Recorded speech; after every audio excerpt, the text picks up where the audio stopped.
But anyway, as we get geared up for that, I think about what would have been, especially with that team in town. So the Chargers are practicing the next 2 days at USD.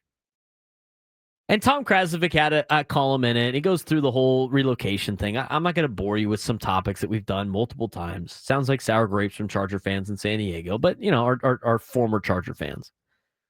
But there's a couple of things yesterday and with this move, and there's things like kind of matriculating that are getting my wheels turning on some other things. And this is, and yesterday, the reality of the situation was seeing the video of Phillip Rivers officially retiring a Charger.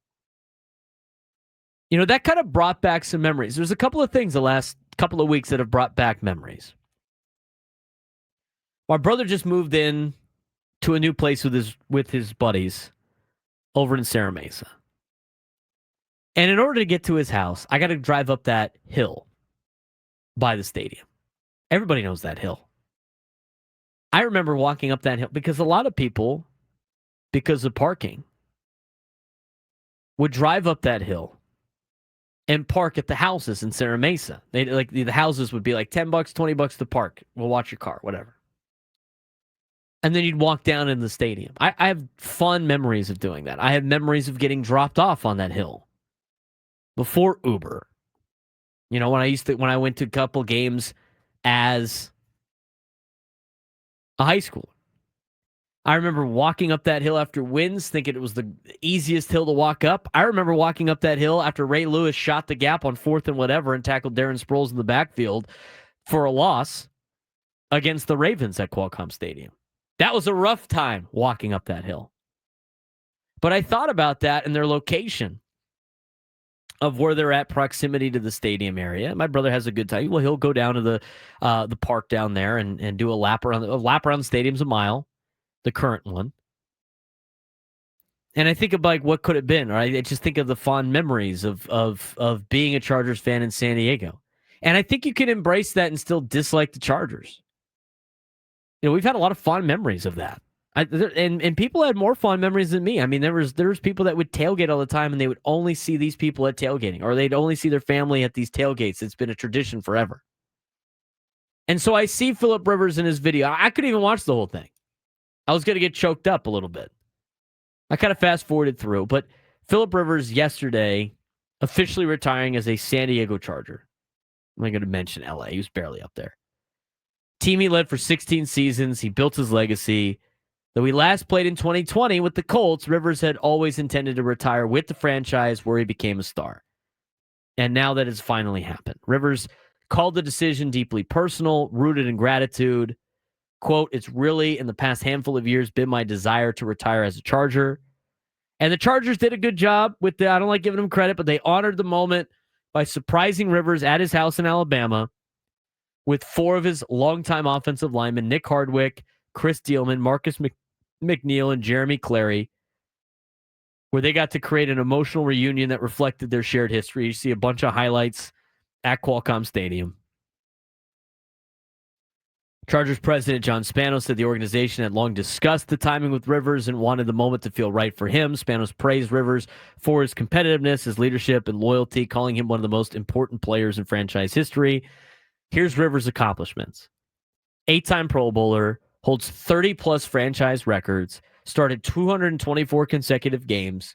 He is the franchise leader in passing yards, touchdowns, completions, pass attempts, and led the Chargers to 4 straight AFC West titles from 2006 to 2009, all members of the San Diego Chargers.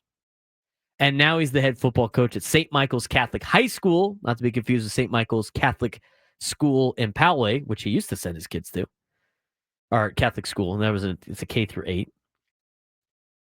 Rivers remains close to the game, but will forever be remembered in a Charger blue and gold. So I look at, that, and they're playing highlights, and I think about all the fond memories I have. I fond memories of my aunt taking me to Charger games. My aunt, who's no longer with us, who passed away when I was in college, used to take me to a lot of sporting events as a kid. She was kind of like an extra parent that I had. She was also my godmother. And so I see this stuff, and I remember most of my memories with my aunt were at Padre games, but really at Charger games, because for a long time, she had the family season tickets. So my great grandmother, Annette, in fact, she knows, Bill Center knows who she was because she used to work at the Union Tribune. She was a receptionist at the Union Tribune forever. She loved sports. My great grandmother Annette had season tickets to every team in town.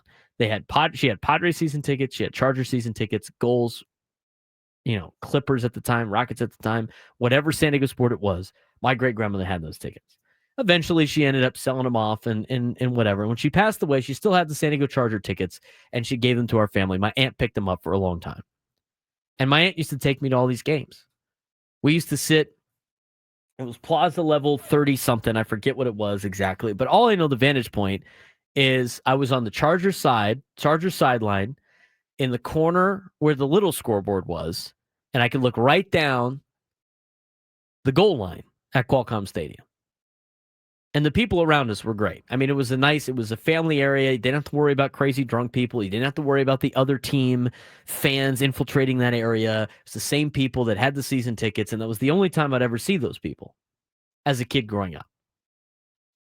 And so when I look at the highlights, the Phillip Rivers, I think about all the games that I went to growing up at Qualcomm Stadium. And the ones that I remember the most, and again, a lot of you got to experience 1994. I was unable to experience that. I was not alive yet. But I remember that Ravens game that the Chargers lost. Everybody was mad at North Turner because Darren Sproles got the handoff, got smoked on 4th and 2 on a draw play. That, by the way, the week before ripped off a touchdown run against the Raiders and walked it off against the Raiders in Oakland. Ray Lewis was on that play, but I remember that one.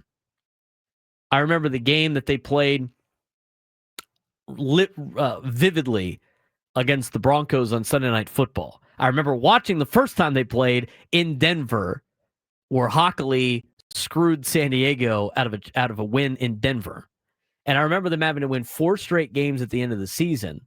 And that final game on Sunday Night Football against Jay Cutler and the boys to go to the playoffs, I remember the Chargers winning that game. I was at that one. And there's other ones here and there. I mean, they played a random game. I remember a random game I went to against the Bucks that they won. I remember going to Raider games, I think it was funny seeing some of the fans. But you go through those memories and you think about like what could have been or what it would be like if they were still here. And so with the retirement of Phillip Rivers, and I think you got to pay your flowers to him for sure, for what he has done for the community of San Diego. And I think you could still like former San Diego Chargers and the good memories that it brought, even though you don't like that organization. You don't like the Spanos family that owns the team, that took the team out of San Diego. I mean, I think about the memories of Phillip Rivers. I mean, not even games that I was at. I mean, that guy went and played his ass off with a torn ACL against the Patriots, and the Chargers were winning late in that game. I mean, Antonio Cromartie got a pick late in that game. I thought we were going to the Super Bowl. And then they came up short. I mean, the game that they had the week before where he tears his ACL, and that wasn't really Phillip Rivers, but in Indianapolis where Billy Volek had to lead the charge and they took care of the Colts again in the postseason. I think of that. I think of the Antonio Cromartie one-handed interception against Payne. Still talk about today.